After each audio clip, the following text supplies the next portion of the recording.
Սաղաթելյան, ժողովի ժամանակ արդյոք քննարկել եք, թե ինչ ֆորմատով եք մասնակցելու ընտրություններին 26 թվականի, այսինքն դաշնակցությունը առանձին է մասնակցելու, թե նորից Հայաստանում թե դաշինքով, եւ ինչ impeachment-ի հարցում արդյոք ինչ-որ փոփոխություն կա ձեր տեսակետի հետ կապված։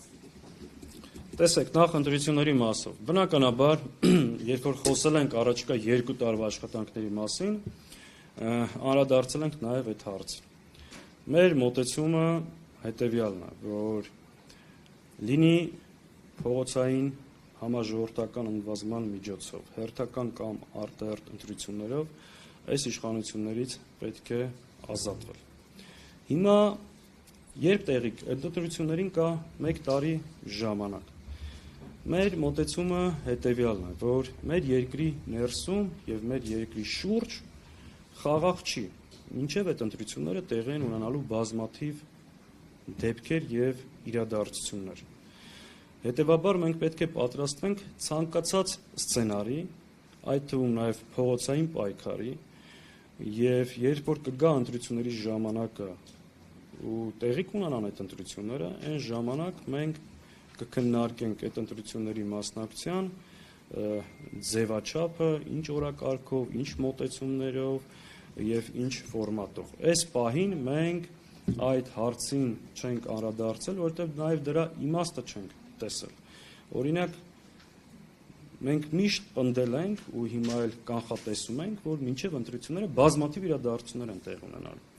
Օրինակ, արդյոք սա մինչև ընտրությունները չի կնքելու կապիտուլյացիայի պայմանագիրը, որ ինքը ներկայացնում է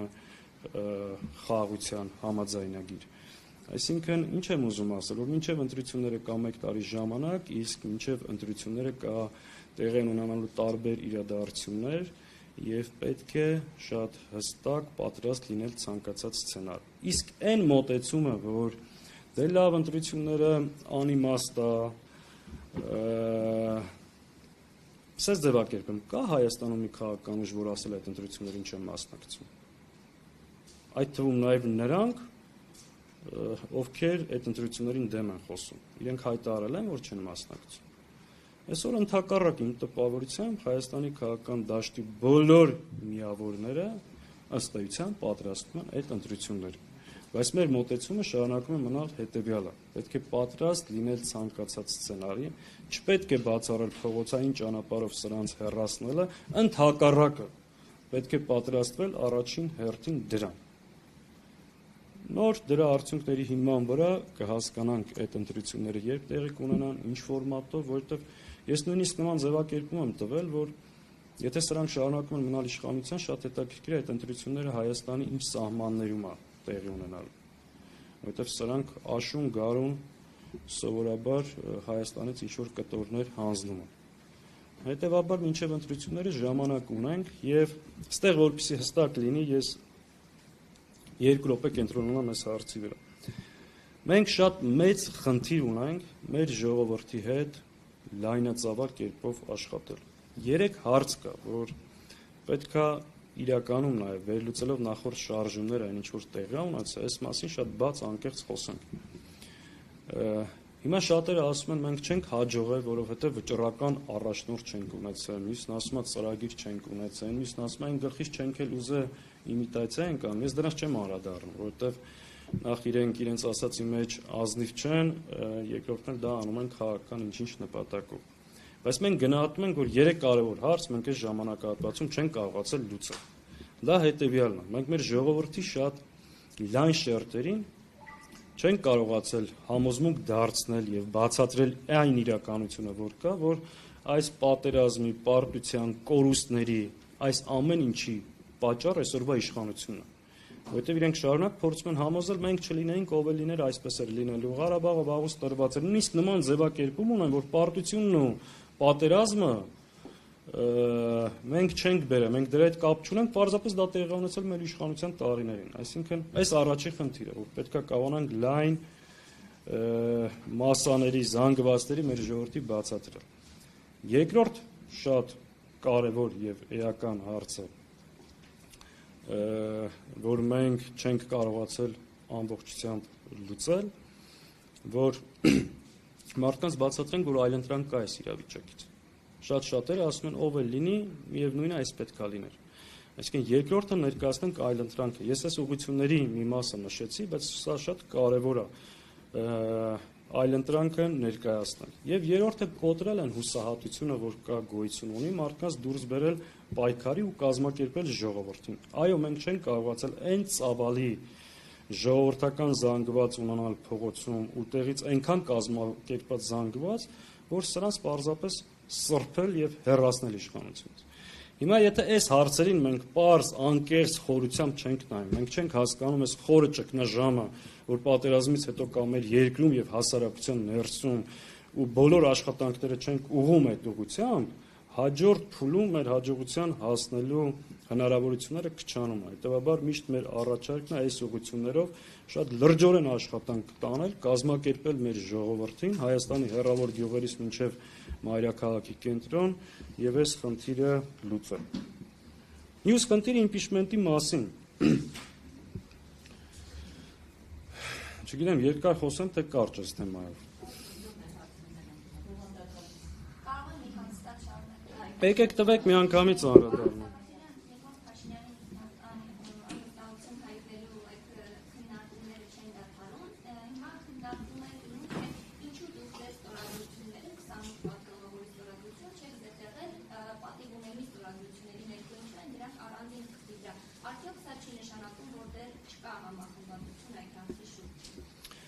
Տեսեք, եկեք ես այս հարցից մի քիչ հեռվից գամ, որ այս շղթան պարզ լինի, որովհետև այս մարդկանց մոտ այնքան շփոթ է առաջացել։ Մի հատ այս թեման անենց է խճճվել ու այնքան անլրջացել, որ շատերը նաև չեն հասկանում, այս ինչա կատարվում։ Երբ որ իմպիչմենտի նախաձեռնողները դիմեցին մեզ իմպիչմենտ սկսելու համար, 1.5 ամիս առաջ մենք հայտարարեցինք հետևյալը, որ Նիկոլ Փաշինյանին հեռացնելու բոլոր հիմքերը կա։ Մենք իմպիչմենտի գործընթացը այս պահին չենք սկսում, որովհետև դա սկսելու համար բավարար ստորագրություններ չունենք։ Եթե կլինի ուժ եւ թեկնածու, որ կստանձնի պատասխանատվությունը եւ ունի այդ ստորագրությունները, այսինքն այդ 8 ստորագրությունը գործընթացը սկսելու համար մենք պատրաստ ենք ստորագրել։ Դրանից հետո Էդմոն Մարուկյան եւ այլ այդ պատմությանը չանդրադառնում ձեր աչքի առջև է։ Եղավ մեկ շաբաթ առաջ պատիվ ունեմի հայտարարությունը, որ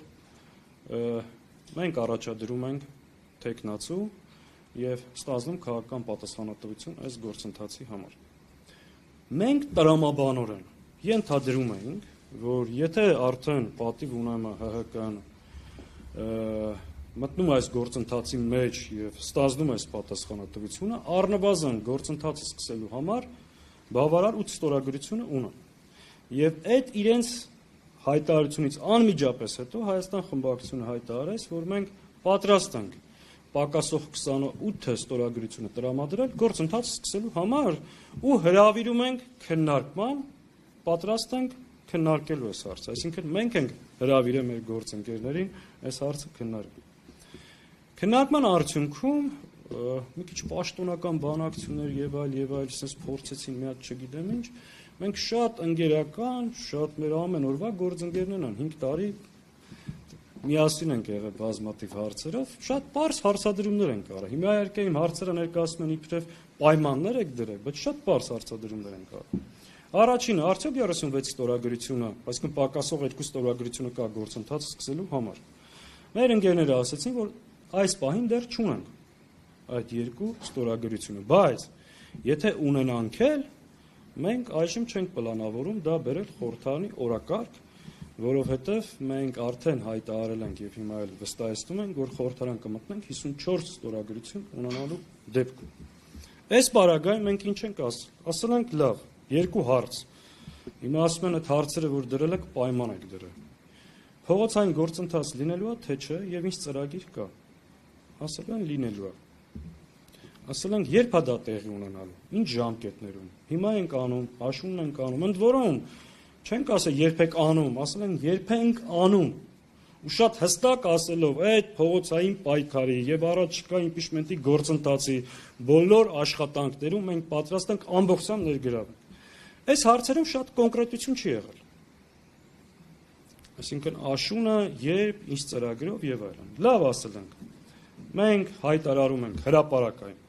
որ 28 ստորագրությունը պատրաստ է ձեր ներկայացրած տեխնացուին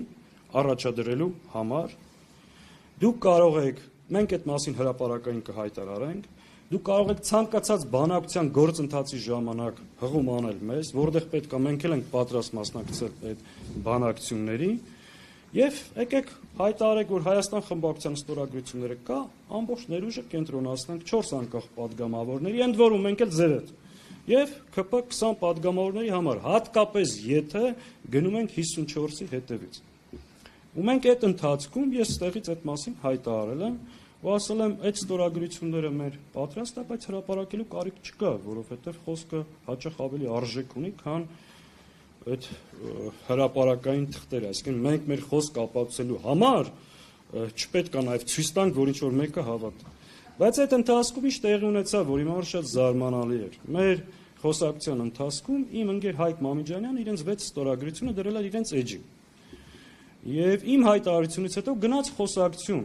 Շատ կարևոր դետալ է սա, որ Հայաստան խմբակցության падգամավորները ոչ բոլորն են համաձայն իմպիչմենտի գործընթացին, որովհետև որոշները կաշկանդված են ինչ-որ քրեական գործերով։ Դրանից հետո, չնայած մենք խորհրդակցել էինք մեր падգամավորների հետ, ունեինք այդ համաձայնությունը, մենք 1 ժամվա մեջ հրավիրել ենք մեր падգամավորներին ստեղ, ստորագրել ենք, ընդ որում բոլոր ստորագրողներին ասել ենք, որ Դավիթ Համբարձումյանով անվստահություն հանձնելու գործընթացի համար ստորագրել են, հրապարակել են, որպեսզի այդ խոսակցությունները եւս փակենք եւ ասել ենք, քանի որ նաեւ հայտնի չի երբ այս գործընթացը սկսվում, հրապարակային կա, մի կենտրոնացեք մեր վրա,